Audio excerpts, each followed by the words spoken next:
पालघर लोकसभा चुनाव के मद्देनजर महायुति ने कमर कस ली है। दमखम से उसने न सिर्फ अपना चुनाव प्रचार किया बल्कि चुनावी मैदान में भी डटी हुई है। वहीं महायुति के कुछ स्थानीय पदाधिकारी जो विभिन्न राजनीतिक घटकों से संबंधित है इस चुनाव में बेहतर भूमिका निभा रहे हैं। वहीं हम इस मामले में बात कर रहे हैं एडवोकेट राहुल सिंह से। एडवोकेट राहुल सिंह भारतीय जनता पार्टी के युवा स्थानीय पदाधिकारी हैं जो इस चुनाव में अपनी बेहतर भूमिका निभा रहे हैं, कुछ विशेष रणनीति के आधार पर काम कर रहे हैं। उनका चुनाव प्रचार प्रसार कुछ अलग ढंग से हो रहा है। वह क्या हो रहा है, किस तरह से उनकी भूमिका है, तमाम सवालों का जवाब जानने के लिए बात करते हैं एडवोकेट राहुल सिंह से।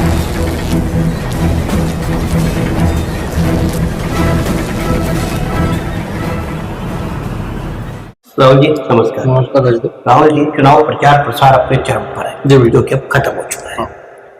बड़े राज्य और राष्ट्रीय स्तर के नेताओं ने भी पालघर निर्वाचन क्षेत्र में अपना आगमन जारी रखा। एक माहौल नया बना, क्या लग रहा है? बहुत अच्छा माहौल है।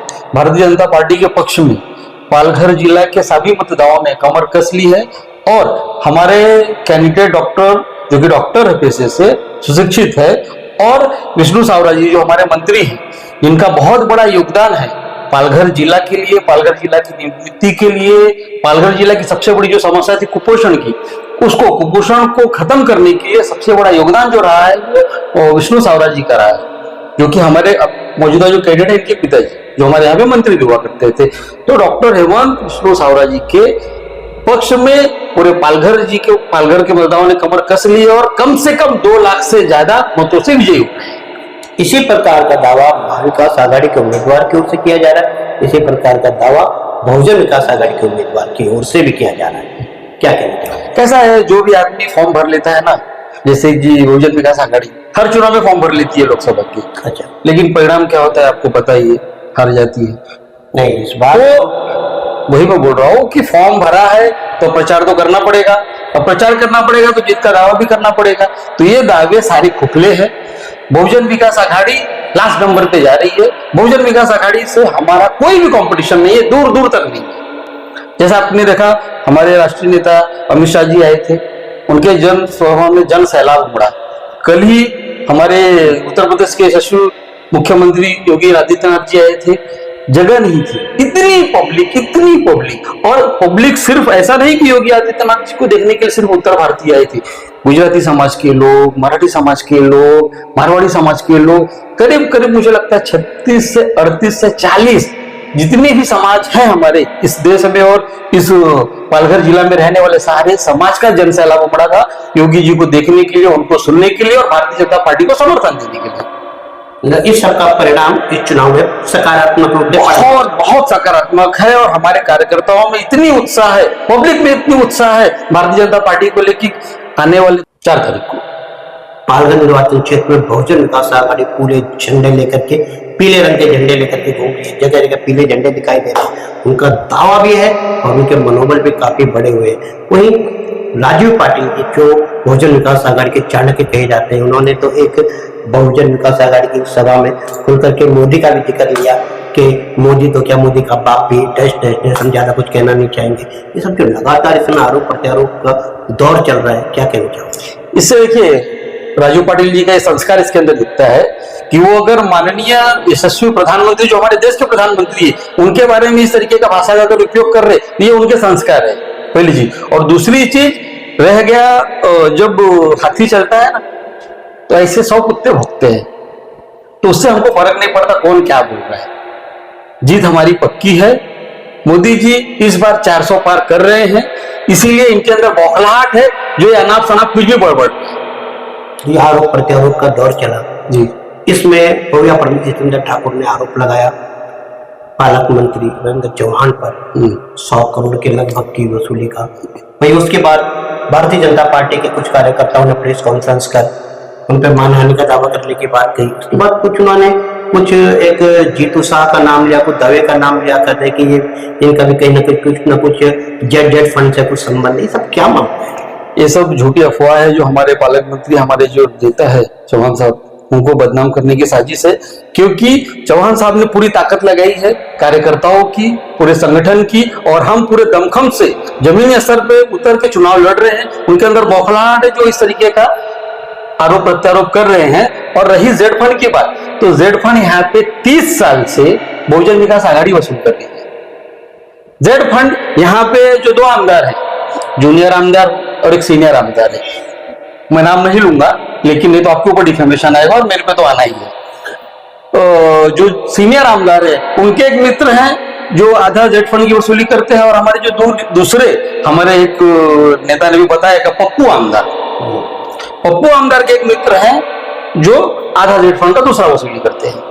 और जब जेड फंड की बात आ ही गई है तो मैं आपको खुल के बता देता हूँ रंग भाई कि अगर साबित करने पे आया तो ये तो हमारे नेता का कहीं भी वसूली साबित नहीं कर पाएंगे, क्योंकि ये सिर्फ आरोप कर रहे हैं। लेकिन हम साबित कर देंगे इस चीज को कि जेड फंड कहां से आ रहा है, कौन वसूली करता है, मीटिंग कहां पे चलती है, अधिकारियों को कोई पैसा कौन देता है, अधिकारियों को सेटलमेंट कौन करता है, किस तरीके का क्या क्या चलता है, हर चीज का स्ट्रिंग है हमारे पास। आपके पास पूरी जानकारी है? पूरी जानकारी है, पूरा स्ट्रिंग है।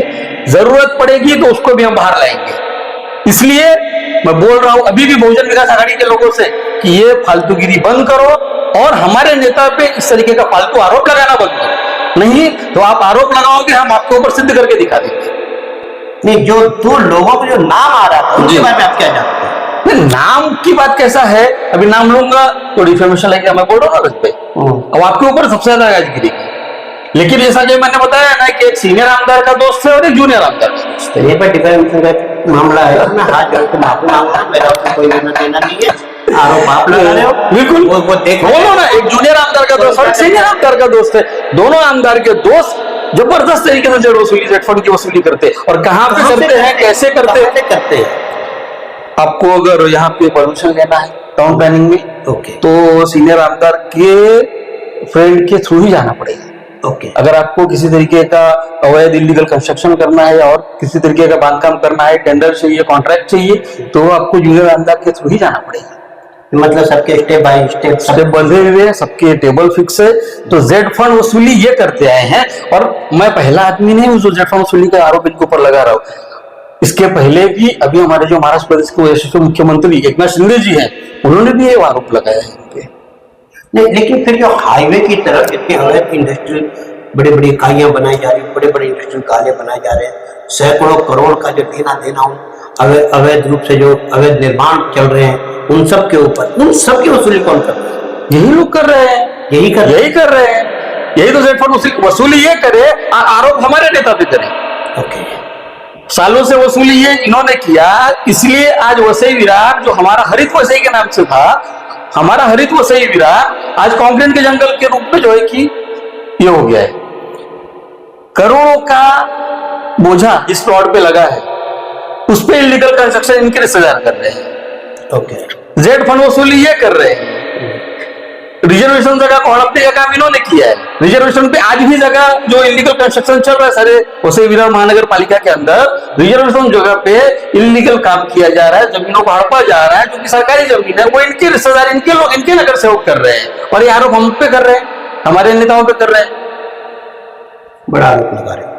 बिल्कुल साबित कर दूंगा मैं। ये आरोप अभी सिर्फ चुनाव तक ही है या चुनाव का परिणाम जो भी होगा उसके बाद भी आरोप लगातार? चुनाव का परिणाम तो 100% हमारे फेवर में है। हम कम से कम 2 लाख मतों से पालघर लोकसभा जीत रहे हैं, और अब का जो हमारा नारा है अब की बार 400 पार, उसमें पालघर का एक सीट है हमारा।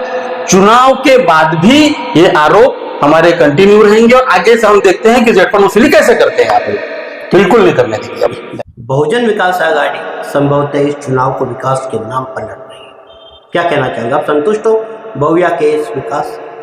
और विकास के नाम पे देखेंगे राज भाई, तो विकास के नाम पे आज लोगों की मूलभूत सुविधाएं चाहिए रहती है, इसमें से रोड, रास्ता, गटर, पानी, यही चाहिए रहता है। वसई विरार महानगर पालिका की हालत यह है कि घर में पानी आता नहीं, गटर से पानी जाता नहीं। जब प्रवीणा ठाकुर चुनाव लड़ रही थी पहली बार नगर सेवक का, क्योंकि उनको महापौर बनाना था हितेन ठाकुर को, इसलिए उन्होंने नगर सेवक का चुनाव लड़ाया था उनको। तो जब चुनाव लड़ाया था तो उन्होंने मंच से कहा था कि मुझे आप चुनाव जिताइए। हालांकि वो चुनाव जो है कि गुमराह करके, बिनोद चुन के जीत के आ गई थी, सामने वाले कैंडिडेट को खरीद फरोख्त करके। फिर यहाँ पे देखो आती है खरीद फरोख्त की बात, हम पे कर आरोप लगाते हैं, खरीद फरोख्त वो खुद करते हैं। उन्होंने मंच से कहा था कि आप मुझे चुनाव जिताइए, 90 दिन यानी कि 3 महीने में हर घर में हम पानी पहुंचाएंगे, नहीं तो मैं अपने पद से इस्तीफा दे दूंगा। जी, हमको भी याद है अच्छी तरह। आपको भी याद होगा, आपने भी कवर किया था उसको। ये बात हो गई, मुझे लगता है 8-9 साल हो गए। 9 साल हो चुके। ठीक है, बिल्कुल। 90 दिन 3 महीना, आज 9 साल हो गया, अभी तक पानी नहीं आया है। ठीक है, बरसात आने के बाद पूरा वसई विरार शहर पानी के अंदर डूब जाता है। 4-4 दिन तक हम घर से बाहर नहीं निकल पाते हैं। ये बहुजन विकास आघाड़ी का विकास है। और विकास के नाम पे तो ऐसा है कि जो फंड स्टेट गवर्नमेंट और इनका आमदार के फंड है, जूनियर और सीनियर आमदार का, वो फंड तक ये यूज नहीं कर पाते अपना। ये फंड आता है और वापस रिटर्न चला जाता है, क्योंकि ये फंड यूज ही नहीं कर पाते। आमदार फंड की आप बात कर रहे हो? जी बिल्कुल, आमदार फंड जो भी यहाँ पे नाला सुपारा आमदार और वसई आमदार, जो भी आमदार फंड आया है, अब पिछले साल का देख लीजिए रिकॉर्ड, पिछले 2-3 साल का आमदार फंड आता है और ऐसे ही चला जाता है। आमदार फंड नहीं यूज कर पाते हैं। बाकी आमदार, हमारे अगल बगल की विधानसभा के आमदार, आप जाइए थाने के संजय खेमकर साहब है हमारे आमदार, एक्स्ट्रा फंड लाते हैं अपनी विधानसभा में, और हमारे आमदार जो अलॉट हुआ आमदार फंड है वो भी यूज नहीं कर पाती। तो क्या विकास करेंगे? अब विकास देख लो, विकास के नाम पे वसई विरार महानगर पालिका की जनता एकदम त्रस्त है। इसलिए इस बार इनको उखाड़ फेंकेगी, और इस बार सिर्फ अभी नहीं, लोकसभा में नहीं, आने वाले विधानसभा और उसके बाद महानगर पालिका में चुनाव में भी इनको उखाड़ के फेंकेगी यहाँ की जनता। इतनी परेशान है। आपने देखा कि हमने कुछ थोड़े से प्रश्न पूछे थे, लेकिन थोड़े से प्रश्नों के जवाब में इन्होंने लगातार आरोप प्रत्यारोप करना शुरू कर दिया। उन आरोप प्रत्यारोपों से हम और हमारा चैनल कोई पुष्टि नहीं करते, ना ही निजी तौर पर इनका समर्थन करते हैं। वहीं लगातार जो सवाल सामने आ रहे हैं कि आखिर चुनावी परिणाम क्या होंगे, आखिर इस सारी जानकारी हम आपको 4 जून को देंगे। तब तक तमाम प्रकार की राजनीतिक खबरों के लिए देखते रहिए क्राइम रिपोर्टर्स टीवी न्यूज।